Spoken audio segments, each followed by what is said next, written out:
মন্ত্রী হিসেবে শপথের পরে নিউজ 18 বাংলায় অর্জুন সিং। উন্নয়নই পাখির চোখ, প্রতিশ্রুতি পূরণে অর্জুনের লক্ষ্য। নিউজ 18 বাংলাকে বললেন মন্ত্রী অর্জুন সিং। আমাদের সঙ্গে রয়েছেন অর্জুন সিং, তিনি ক্যাবিনেট মন্ত্রী হিসেবে শপথ নিয়েছেন। অর্জুন সিং এর সঙ্গে কথা বলবো। অর্জুন দা, কি ফোকাস থাকবে? হুগলি বেল্ট শোনা ওখানে সব সময়, কিন্তু অনেক পিছিয়ে গেছে, সেই জায়গা থেকে দাঁড়িয়ে কি ফোকাস এরিয়া হবে? ফোকাস তো একটাই আছে, দল যা ম্যানিফেস্টো ঠিক করেছে তার উপরে কাজ করা, দল ভবিষ্যতে যা ঠিক করবে তার উপরে কাজ করা। প্রাইভেট লিমিটেড কোম্পানি তো না কি পিসি ভাইপো ভালো লাগলো কি এই পুতুলটা আমার, তো ওটা পুতুলটা নিয়ে নিলাম, এই বাড়িটা আমার, সেই সম্পত্তি নিয়ে নেবে। এখানে তো সেসব চলবে না। এখানে সবটাই আইডিওলজির উপরে, অনেক রকম সোর্সের খবরাত উপরে ম্যানিফেস্টো তৈরি হয়, সেটাকে অক্ষর অক্ষর পালন করানোর দায়িত্বটা। এতদিন পর আজকে যখন আপনি ফোনটা পেলেন, কালকে যখন ফোনটা পেলেন, কি ফিলিংস ছিল? আপনি নিজে ভেটারেন একজন পলিটিশিয়ান। ভালো তো লেগেছে নিশ্চয়ই। রাজনীতিতে অত লড়াই, অত যুদ্ধ করার পরে একটা মাইলস্টোনের জন্য সবসময় একটা চেষ্টা ছিল, সেই চেষ্টা পূরণ হয়েছে। যে দায়িত্ব পেয়েছি তাহলে আরো ভালো কাজ করতে হবে, যাতে যারা মানুষ হোক বা দল হোক সবার একটা বিশ্বাস অর্জন করা দরকার। মুখ্যমন্ত্রীর তরফ থেকে, তার তরফ থেকে কি রকম মেসেজ আছে আপনাদের প্রতি?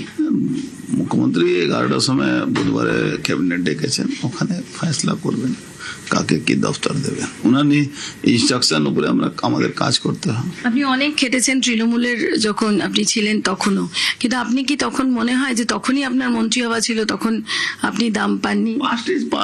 পাঁচ থেকে শিক্ষা নিয়ে এগোতে হবে। আরেকটা প্রশ্ন, যেখান থেকে আপনার বেরিয়ে আসতে হয়েছিল এবং যে অপমান সহ্য করে বেরিয়ে আসতে হয়েছিল, সেই পার্টির এখন একেবারে ছাড়খার মতো অবস্থা। প্রাক্তন মুখ্যমন্ত্রী তিনি ডাকছেন বৈঠক, মমতা ব্যানার্জি, অথচ অনেকেই আসছেন না।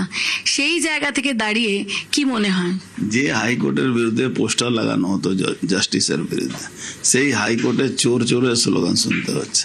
যে ভাইপো পুরো কয়েক হাজার পুলিশ নিয়ে ঘুরে বেড়াতো, সেই ভাইপো কে ডিম ছোড়া হচ্ছে। তো এর থেকে আমার আর কি দরকার আছে? আমরা তো সব পেয়ে গেছি। কিন্তু তৃণমূল পার্টির কি হবে, কি ভবিষ্যৎ? তৃণমূল পার্টির মনে হচ্ছে বিরোধী দলে তকমা চলে যাবে, দল ভাঙবে। কিন্তু সেখানেও একটা সিআইডি ইনভেস্টিগেশন চলছে, একটা ফরজারি সিগনেচারের আসছে, কি বলবেন? দলটা ভাঙবে, দলটা থাকবে না, এই দল উঠে যাবে, চিন্তা করবেন। আর অভিষেক ব্যানার্জির জন্য আপনি কি বলবেন? বিদেশে চলে যাক, পালিয়ে যাক, এখানে থাকলে জেলে যেতে হবে। তো অর্জুন সিং তিনি খুব স্পষ্টভাবেই বললেন যে হুগলির পার এখনো সোনা আছে এবং যথেষ্ট কনসেন্ট্রেশন দিয়ে সেখানে তারা উন্নয়নের জন্য কাজ করবে, আর সেটাই তাদের উদ্দেশ্য। অন্যদিক থেকে তার মনে হচ্ছে যে তৃণমূল দল একেবারেই ভেঙে যাবে। ক্যামেরাম্যান সুব্রতর সঙ্গে কমলিকা সেনগুপ্ত, নিউজ 18 বাংলার জন্য।